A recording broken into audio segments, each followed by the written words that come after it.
Hey guys, Naz here with another video. In this video, I'll be giving you my brutally honest review of Crisis Core Final Fantasy VII-Reunion. Before we get into this review, I just want to state that this is my first time playing Crisis Core. So if you're looking for someone who played the original, then this isn't the review for you. Now if you just want an honest review that isn't swayed by nostalgia, then you're in the right place. And with that out the way, let's get into this, yeah? We'll cover the story first since I'm sure that's what most of us play for. I originally got this game because I wanted more lore from my Final Fantasy VII universe. The story starts off with Zack working his way up to become first in Soldier, which was really quick. In just 2 missions, we were promoted from a grunt to the first class, which is supposed to take a long time. That's like starting a new job, and in 2 days, you're the CEO of the company. I mention this because this is a reoccurring theme throughout this game. The story pacing is very poor. It goes from 0 to 20, then 100 out of nowhere. It often left me wondering what I just watched or listened to. It was starting to make sense, and then they just shoehorn information to make things relevant. Speaking of sounding, the voice acting to this game didn't help the story as most of the dialogue was very cringe. This isn't a critique on the cast, but towards the writer. It would have been nice if they reread the script they wrote 15 years ago and changed some of it. The script didn't immerse me at all, as I remember some cutscenes specifically. Here, let me give you one. We're told that we need to make up for lost time and we're in a hurry. So what does the cutscene show us? The guy who told us this is literally taking the smallest strides towards the destination. Or how about crashing from a helicopter? There was no panic or fright in their voice or the visual animation, and they just continue to talk like they did this before. I just couldn't get immersed in this game. Before we move on to gameplay, the side quest in this game was actually decent. It added to the story, and the Aerith ones were my favorite as I got to see some more Zack and Aerith bonding, which piqued my interest after playing Final Fantasy VII Remake. The game looks good for a remaster. You can still see which cutscenes were just upscaled from the PSP version, as they may have not had time to redo all of them, but overall it was visually nice to look at. The game ran smoothly, and the load times were relatively fast.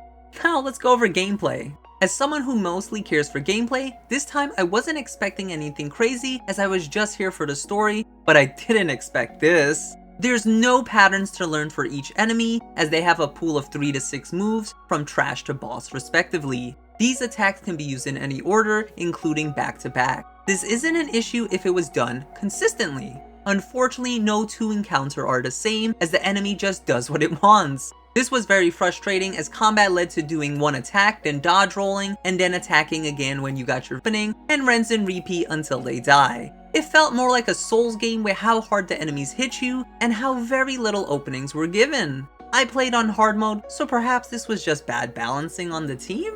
The only 2 consistent mechanics I found were the physical materia does 50% more damage after 2 basic attacks, and they always critically hit if you attack from the enemy's rear. Guarding in this game is a damage reduction instead of a full mitigation. This is bad because the game doesn't have a recovery system. There's no counterattack, so you could be sitting there holding your guard as you watch your HP take a plummet. This is bad game design as the player isn't rewarded for playing defensive or knowing when to guard. As I said before, the enemy can attack back to back, giving you no openings. In Trash Battle, this was awful, as when one enemy was finished attacking, another would start on you. Because of this, I went with a glass cannon build, stacking as much strength or magic depending on the enemy, and I killed them before they had a chance to kill me, as this was the only good strategy I came up with. To further add on to why the game has no recovery system, there's no iframe or damage reduction when casting a cure spell, and you can be interrupted before the 2-second cast goes off. Items execute quicker, but you're still open to an attack.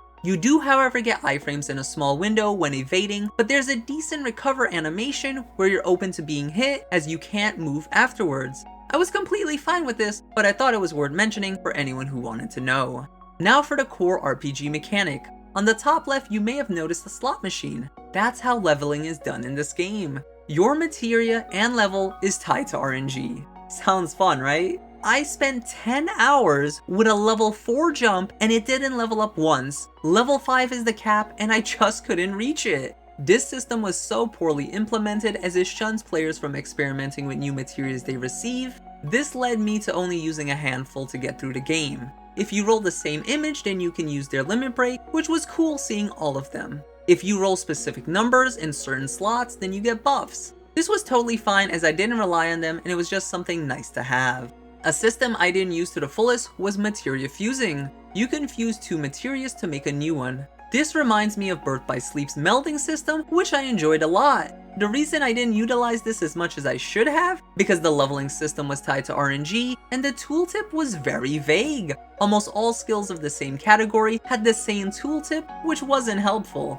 The game lets you equip 6 materias to a shortcut system, which is very nice. It also has 5 slots, so you could change your equipment and materia, making swapping from one build to another seamless. This was an amazing feature I wish other games would implement. Another thing Crisis Core did right, and I just didn't know where to put in my review, was when you die, you can change your loadout before going back into the fray. I really enjoyed this as some builds were obsolete versus some enemies, and this saved a bunch of time instead of having to reload from your last save. Before I forget, there was another mechanic I barely used. You get the Buster Sword stance swap, which lets you increase your guard reduction from 50% to 80%, and it does a fast 1-2 combo. Every time you guard or kill an enemy, you'll gain some proficiency. By the time you acquire this, my materia was killing the enemy faster than you can execute the stance, making it rather pointless. Why expose yourself to damage and a chance to die since you're open to attacks when swapping stance without the 80% reduction when you could just kill the damage source? For anyone wondering, there's no post-game super boss, as everything can be done before you finish the main story. There's a new game plus, but there's no exclusive content, so if you want you can go back and steamroll the campaign. I don't have a complaint section this time, as I already stated all of them. After 40 hours of playing this game, would I recommend it? Absolutely!